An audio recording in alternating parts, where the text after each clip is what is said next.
Hey, this is Off the Cuff, and I'm Steve from TorahFamily.org. Today we're discussing a topic that's been controversial for some and leaving many others with just questions. So let's jump straight to the text. Matthew chapter 5. You have heard that it was said, eye for eye and tooth for tooth. But I tell you, do not resist an evil person. If someone strikes you on the right cheek, turn to him the other also. And if someone wants to sue you and take your tunic, let him have your cloak as well. If someone forces you to go 1 mile, go with him 2 miles. Give to the one who asks you, and do not turn away from the one who wants to borrow from you. First, please notice that Yeshua says, you have heard that it was said, but I say to you. He didn't say, it is written, but I say to you. So, it must be understood from the start here that Yeshua is not opposing the written word. He's opposing what's been said about the written word. Now, let's take a look at what was written in the Torah regarding this topic. Exodus 21. But if there is serious injury, you are to take life for life, eye for eye, tooth for tooth, hand for hand, foot for foot, burn for burn, wound for wound, bruise for bruise. On the surface, we immediately think this means if a man hurts someone's eye, then the injured man can harm the eye of the one who hurt his eye. However, verse 26 explains this is about compensation and not vengeance. In fact, verse 26 gives direct instructions regarding what someone should do if they hurt someone's eye right after that statement in verse 24. Let's read the following verses to see how it explains that verse. Verse 26. If a man hits a manservant or maidservant in the eye and destroys it, he must let the servant go free to compensate for the eye. And if he knocks out the tooth of a manservant or maidservant, he must let the servant go free to compensate for the tooth. Please notice, it doesn't say if a man destroys the eye of another man that he has to have his eye destroyed too. Let me say that again. This verse does not say if a man destroys the eye of another man that he has to have his eye destroyed too. It's discussing rightful compensation. Who does the liability fall on in these verses in Exodus 21? Does the responsibility fall on the one injured or on the one who inflicted the injury? It falls on the one who inflicted the injury. This is a legal obligation in accordance with Yahweh's Torah. It discusses the charge that falls on the one who inflicted the injury. Nothing is ever mentioned regarding what the one injured should do. However, that is what Yeshua is addressing. Yeshua addresses the attitude of the one who is hurt. It appears the Pharisees and the teachers of the law were teaching that the Torah was declaring vengeance in these passages of Exodus 21. However, just 11 chapters later, we see where Yahweh declares vengeance belongs to him. And this was the heart of the matter Yeshua was addressing. Vengeance. So the Torah gives us the instructions of what should be done for compensation when someone is hurt. And Yeshua is addressing the attitude of the one who is injured. A common question that comes up with this topic is, are we allowed to defend ourselves if needed? The answer is, of course. The common rebuttal is, but Yeshua said, if someone strikes you on the right cheek, turn to him the other also. So what do we do with that? When we look at the other items discussed in that text, we see they're in the realm of civil disagreements. So, is the strike on the cheek a slap with the purpose of insult?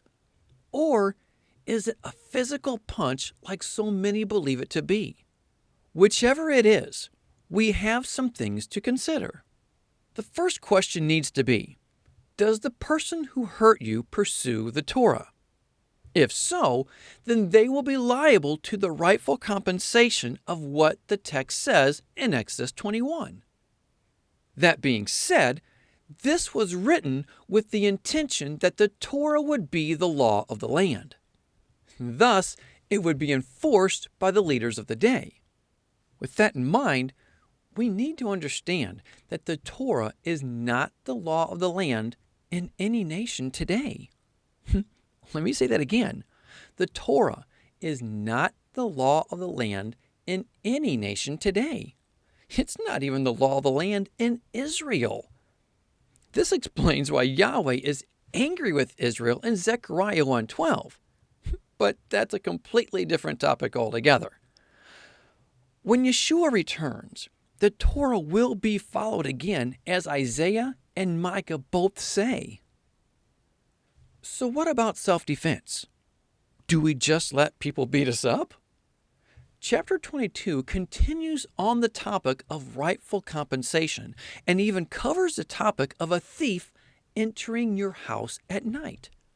If you kill the thief in the dark, you are not guilty of bloodshed. Let's read it. Exodus 22, verse 2. If a thief is caught breaking in and is struck so that he dies, the defender is not guilty of bloodshed. However, verse 3 mentions if you kill the person when it is light out, you will be guilty. Verse 3. But if it happens after sunrise, he is guilty of bloodshed.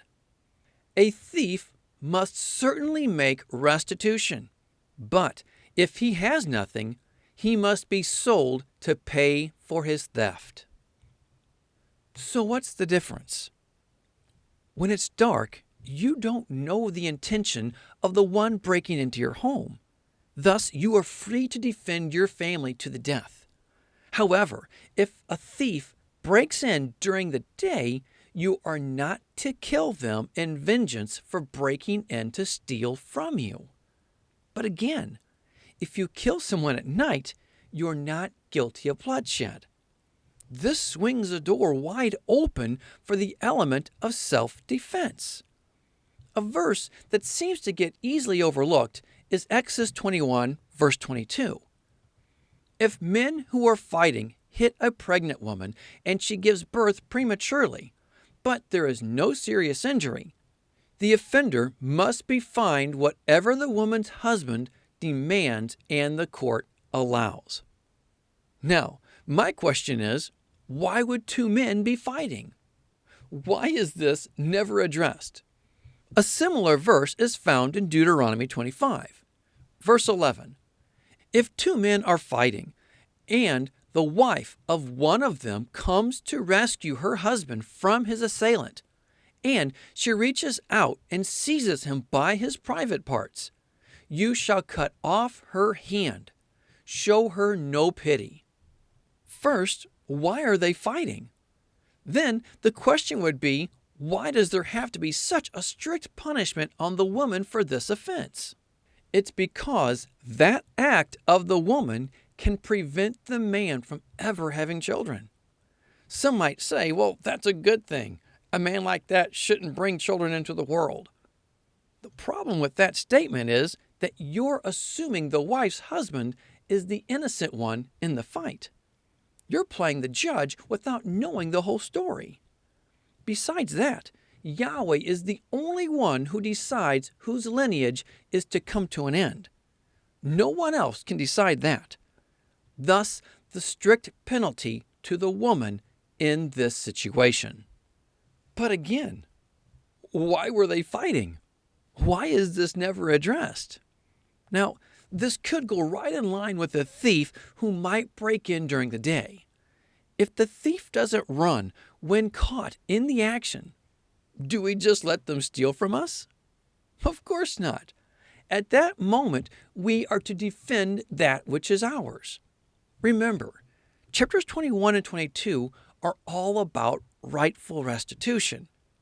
But if the thief is persistent to steal in broad daylight with no care or concern of restitution, you have the right to defend yourself and that which belongs to you. That being said, since we're able to defend ourselves against a thief, how much more are we to defend ourselves against those who we know are only out to kill us? Now, two men who are fighting over a disagreement is an entirely different thing. It's in this that Yeshua describes what our actions should be. However, when it comes to one who is seeking to kill you or your family, you have every right to defend yourself. Even Abraham, the father of the faith, went to war to save Lot. A common reply to this would be, Abraham did so because it was a war.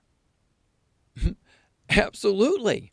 And any time someone tries to kill you or take you or your family, they're declaring war on you and your family. At that moment, you have every right to defend yourself. A common reply that I've heard on this topic is how Yeshua let them kill him and didn't retaliate at all during the time of his trial and crucifixion. What many forget is that he came for that very purpose. He came to die. That was the whole plan of his coming. Our purpose is to spread his word throughout the world. That which Yeshua is addressing in Matthew 5:38 through 42 is arguments that have gotten out of hand and developed into fights or developed into legal matters. This is why we see Paul saying virtually the same thing to the Corinthians as Yeshua did in Matthew 5. 1 Corinthians chapter 6. The very fact that you have lawsuits among you means you have been completely defeated already. Why not rather be wronged? Why not rather be cheated? Instead, you yourselves cheat and do wrong, and you do this to your brothers. Paul said, why not rather be wronged? See the similarity with what Yeshua said? Solomon gives us wisdom in this matter as well. Proverbs 17:14. Starting a quarrel is like breaching a dam, so drop the matter before a dispute breaks out. Have you ever seen a dam break? Once the water breaks through, there's no stopping it. Stop the argument before it breaks out into a fight. It will only escalate until someone chooses the right path. And that doesn't mean just walking away. Unforgiveness is a cancer. If it's not addressed, it can eat you up. For more on that, please see our teaching, The Need for Forgiveness. The context of this whole section of verses where Yeshua is talking here is founded in the verses that follow, verses 43 through 48. Let's read them.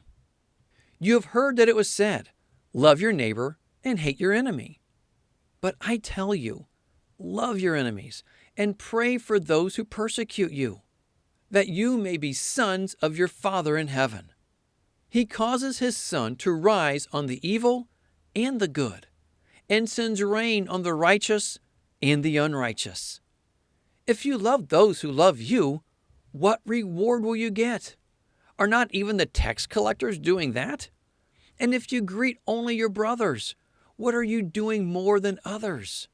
Do not even pagans do that? Be perfect, therefore, as your heavenly Father is perfect. Now, let's define enemy.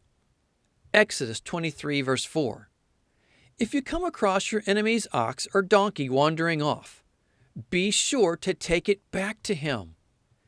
If you see the donkey of someone who hates you fallen down under its load, do not leave it there. Be sure you help him with it. An enemy can be defined as someone who opposes you on any point. When we see this term used, we often believe it applies to that of a time of war. However, the Torah is the instructions given to us for one another in times of peace. When we read of all the times of Israel being at war in the Scriptures, do we see them treating their enemies as given in these instructions? Or do we see them killing their enemies? See the point? When the Torah gives instructions regarding an enemy and how we are to treat them, it's most often discussing those who you differ with on something within the realm of fellow believers. They may disagree with you, and the difference can be rather harsh even. However, they are still your brother and sister in Yahweh. Thus, the instructions we see in Leviticus. Leviticus 19. Do not hate your brother in your heart. Rebuke your neighbor frankly, so you will not share in his guilt. Do not seek revenge or bear a grudge against one of your people, but love your neighbor as yourself. I am Yahweh. A common reply is, but Steve, Yeshua specifically mentions evil people. So this can't be talking about believers. And to that, I will have to say I disagree. There can be evil people in the fellowship of believers. For more on that, please see my teaching, Evil People.